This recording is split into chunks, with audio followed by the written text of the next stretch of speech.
Hi, I'm Mark Coleman, Associate Pastor here at Gymea Baptist Church.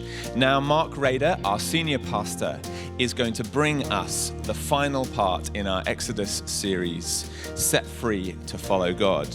Mark is finishing up this series with a slightly different message set around the theme of the importance of God's presence with his people.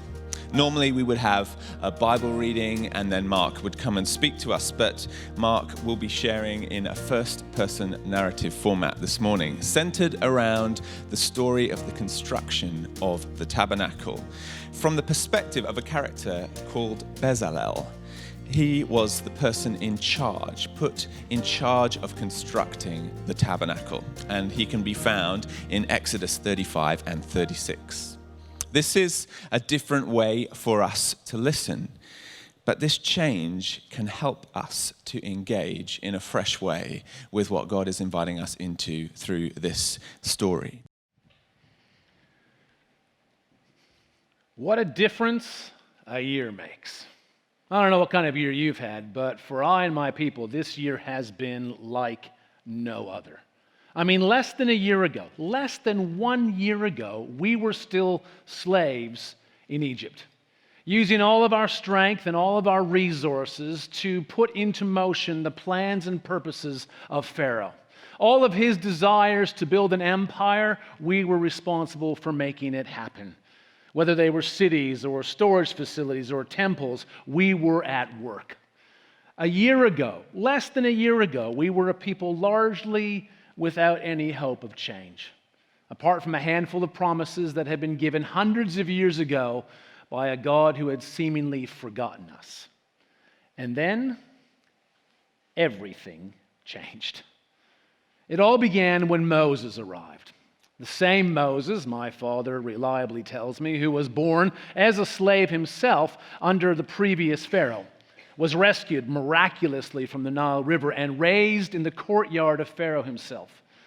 He was exiled on some suspicious terms and eventually returned with a message from the Lord, that the Lord had remembered his promises to Abraham, Isaac, and Jacob, and that he had sworn to bring us up out of Egypt and into the land of Canaan.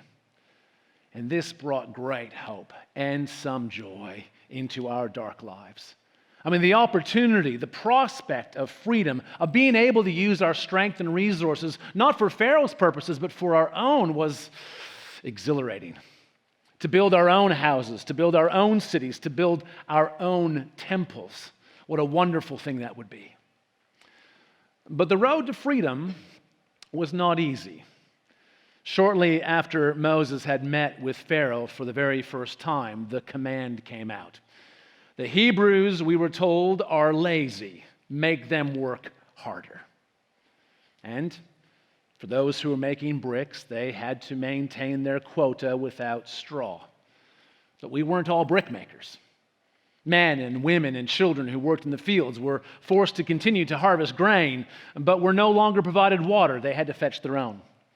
Young women who worked at the looms were sent home, and instead of being able to use the looms in the factories and the workshops, were told to make on hand looms at home the same amount of linen cloth.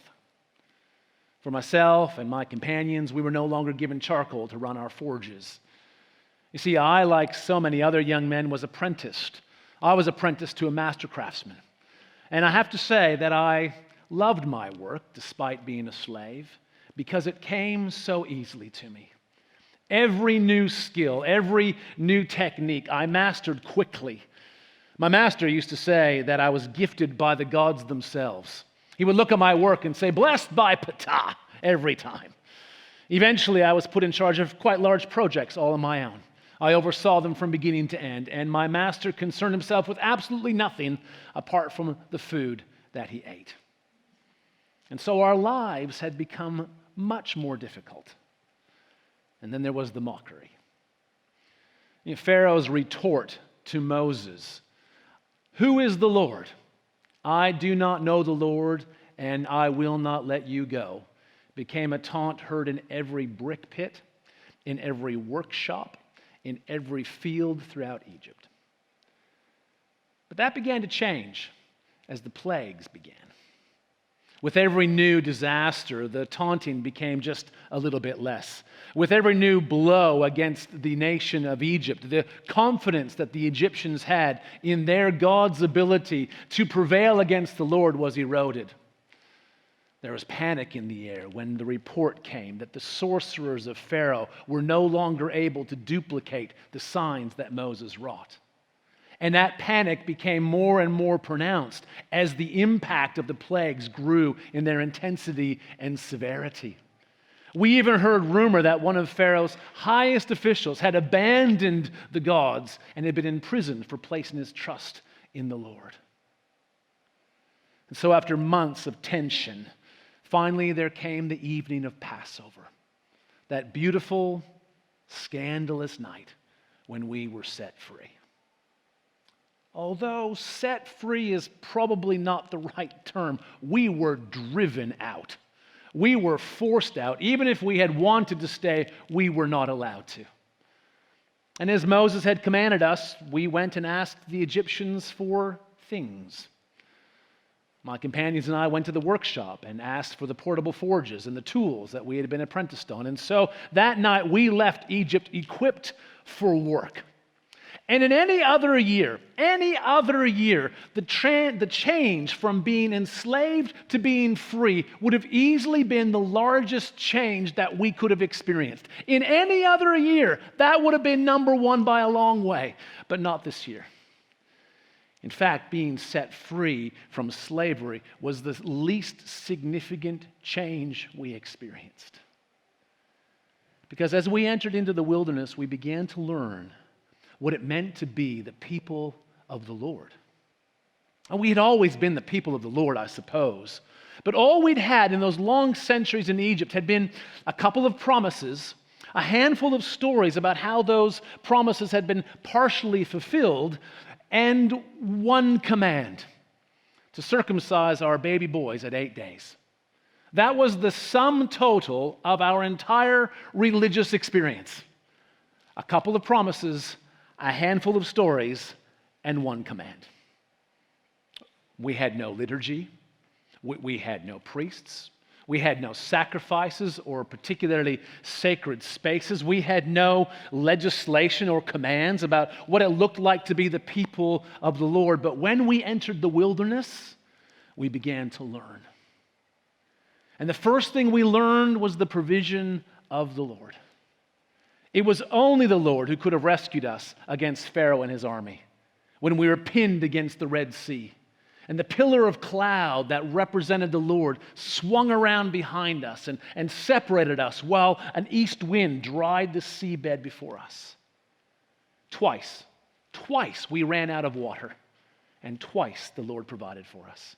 When the Amalekites attacked us and Joshua led the troops into battle, it was the Lord who brought about the victory. I still remember looking up on the hill and seeing Aaron and my father holding Moses' arms above his head with the staff of God in his hands. And as the staff was held high, the victory came to us. And the faithfulness of God was evident to us every single morning. Because every single morning, apart from the Sabbath, when we went out of our tents, the ground was covered in manna. Thin little flakes, kind of bread-like, tasted a bit like honey, looked like coriander. It was manna. And we would gather it 6 days a week, and it would sustain us as the people of God.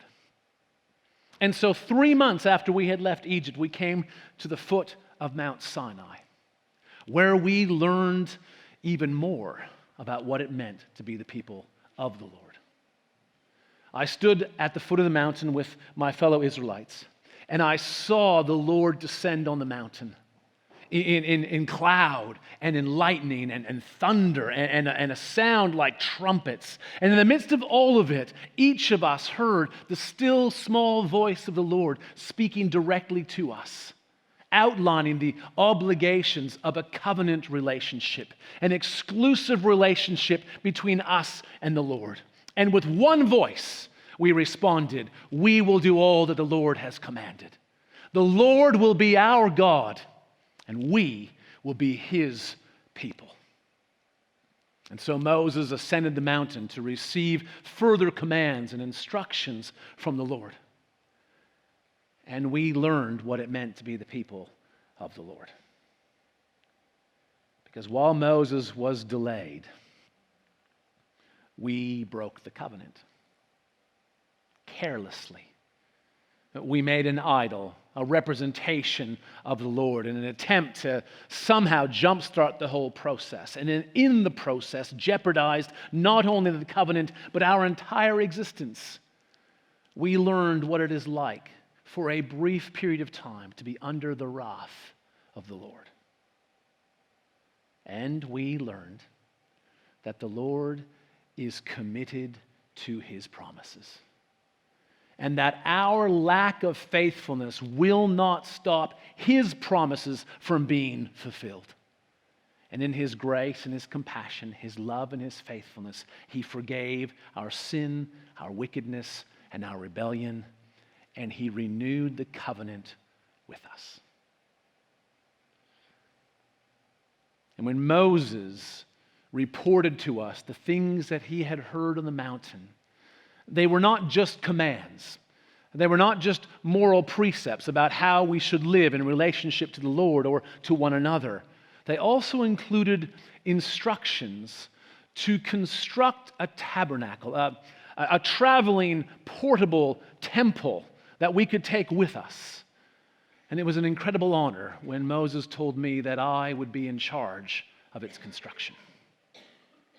Now, I have to say, in terms of scale and scope, it was nowhere near anything as elaborate as we had seen or built in Egypt.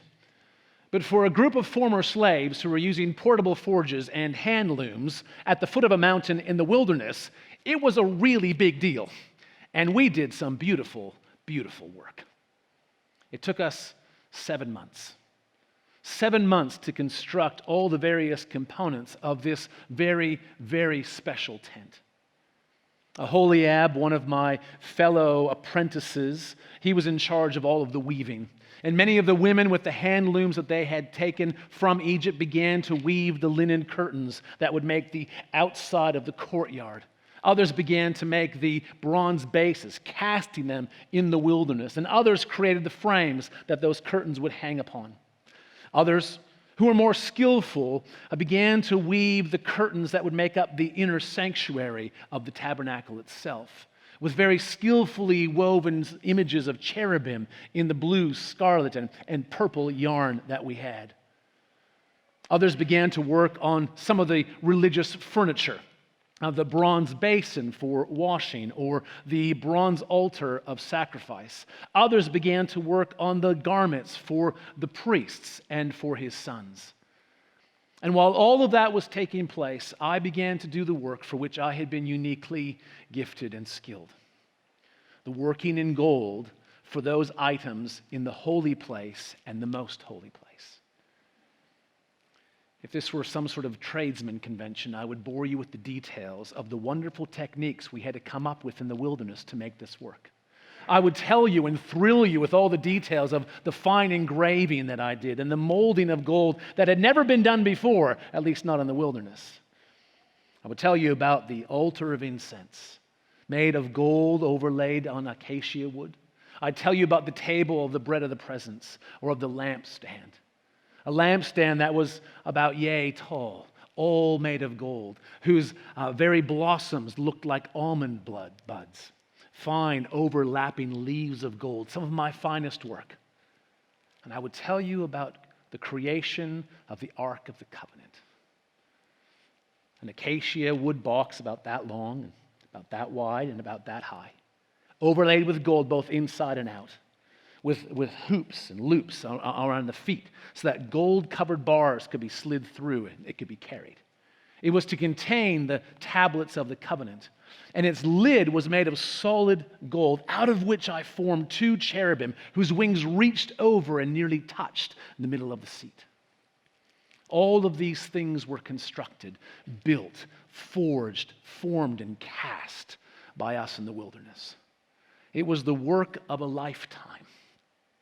And after 7 months, we had completed it all. And it was quite a day when we had all the elders of Israel on my right-hand side and Oholiab and all the chief craftsmen on my left, with all of those men and women who had contributed behind them, all of the nation around us, while I led Moses and Aaron and Joshua through the inventory of the tabernacle, through the dyed leather skins that would cover the tabernacle, over the elaborate curtain that would separate the holy place from the most holy place, of the altar of offering and the basin and the altar of incense and the table and the lampstand and the ark of the covenant itself, of the priestly vestments, of the ephod or breastpiece that the high priest himself would wear, with 12 gemstones, each with a name of the tribes of Israel on them, set in gold, always over his heart. And when Moses saw all that we had done, he proclaimed it very good. We had fully done what the Lord had commanded us to do. And so it was, on the first day of the first month of the year, still not quite a year since we had left, we set up the tabernacle. We set up the bronze bases and the frames, along with the linen curtains that went around it. At the same time, the silver bases with the acacia-covered frames were set up inside the courtyard. And as the curtains were clasped with the golden clasps along the top, the Levites took the lid off of the Ark of the Covenant, and Moses put the tablets of the covenant in, along with a small jar of manna, a reminder of God's provision. And then the Levites hoisted it onto their shoulders and carried it in and placed it in the most holy place. As they came out, the curtain was clasped and swung across. The altar of incense and the table of the presence and the lampstand were set up in the holy place, and the curtains enclosed it all. The leather was taken over top of the lot, and then the altar of offering and the bronze basin were set up and filled with water. And then Moses and Aaron dressed in his vestments with the breastpiece glimmering in the sun, and his sons went in and they washed and they offered sacrifices for the first time on the altar, and there was incense offered and the candles were lit. And then the most significant thing happened. You see, we had been set free, and that was a pretty big deal. And we had learned what it meant to become the people of God, and that was a pretty big deal. But it was nothing in comparison to what happened next. The biggest, most significant change and transformation for us happened at this point, when the pillar of cloud that was on Mount Sinai descended onto the tabernacle itself.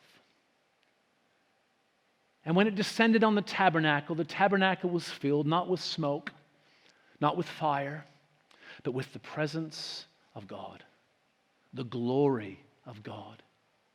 And the glory was so heavy that neither Aaron nor his sons nor Moses himself could remain in the tabernacle. And they all retreated outside, and we stood as one, as this elaborate and beautiful tent was transformed into the glorious dwelling place of God on earth. And the biggest difference? The presence of God. Before the presence of God, it was just an elaborate tent. Before the presence of God, all the regulations that we had been given, all of the instructions for how we were to live was just religiosity. Before the presence of God, my gifts and abilities, my skills and resources were either being hijacked for use by Pharaoh or were to be used for my own desires. And the presence of God changed everything. While I would never want to go back to Egypt, while I would never want to live in those circumstances again, I'm convinced of this, that if we were enslaved in Egypt again and the presence of the Lord was with us, there would be freedom. my gifts and abilities, those things that had been given to me by God, the wisdom and understanding to work in gold and silver and bronze, to do all of those things, was not to be used for Pharaoh's purposes, nor was it to be used for my own. Instead, my strength and resources were to be used for the purposes and plans of the Lord. All of the regulations, all of the instructions, all of the commands, all of the liturgy was not just to be the trappings of religion, but they were meant to be the things that enabled a relationship with the Lord who is now living in our midst. It was the presence of God that changed everything. It's been quite a year. Not quite a year ago, I was a slave in Pharaoh's court. Not quite a year ago, I and my people had almost nothing to mark us as the people of God. And now we are free. And now we have a priesthood and a traveling temple. And we have commands and liturgy and all the things that mark us as the people of God. But the most significant, the most transformational has been the presence of God in our midst.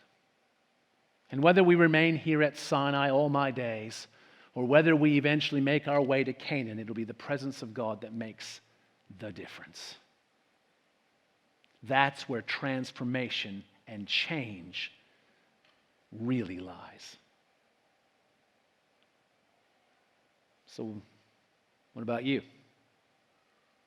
Want some change in your life? Want a little bit of transformation? Well, I'm here to tell you that changing your address is not enough. Changing your occupation or who your boss is or who you think your boss is not enough. Moving someplace far away is not enough. Nothing that you do will bring the change that you most desperately need in your life. It's the presence of God. That's what you need. So, why don't you come with us? Why don't you join us? Why don't you travel with us a little while? Why don't you come and experience firsthand what it's like to have the living God in your midst? Because the promises that the Lord made to Abraham, Isaac, and Jacob were not just to Abraham, Isaac, and Jacob and to their descendants. The promises of God and His purposes and plans are not just for me and for our people, they're actually for all people. So why don't you come along? You want some change in your life? Some real, significant, deep change? Something that'll make the difference? That'll mean that whether you are slave or free, male or female, whether you are Egyptian or Hebrew or Amorite or Canaanite or Hittite, whatever you are, do you want change that will transcend all of that? It's found in the presence of the Lord. So why don't you come along? I'm sure you'll be welcome. And experience with me what it looks like, what it feels like to travel with the presence of God everywhere you go, in every circumstance that you face, to be a part of His plans, His purposes, His promises. And who knows, maybe in a year you'll have experienced some of the changes that I have. Because a year is an awfully long time in the economy of God. Why don't you come along?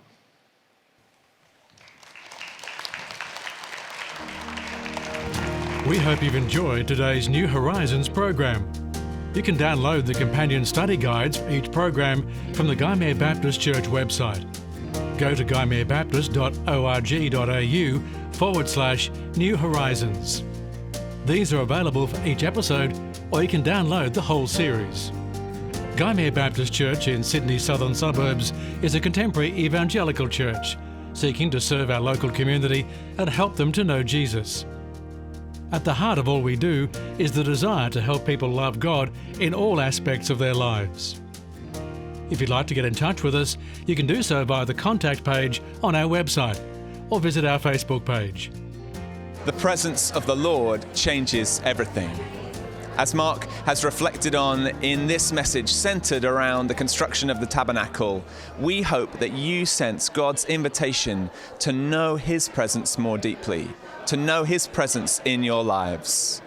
We hope that you've enjoyed this series in Exodus. We look forward to seeing you again soon.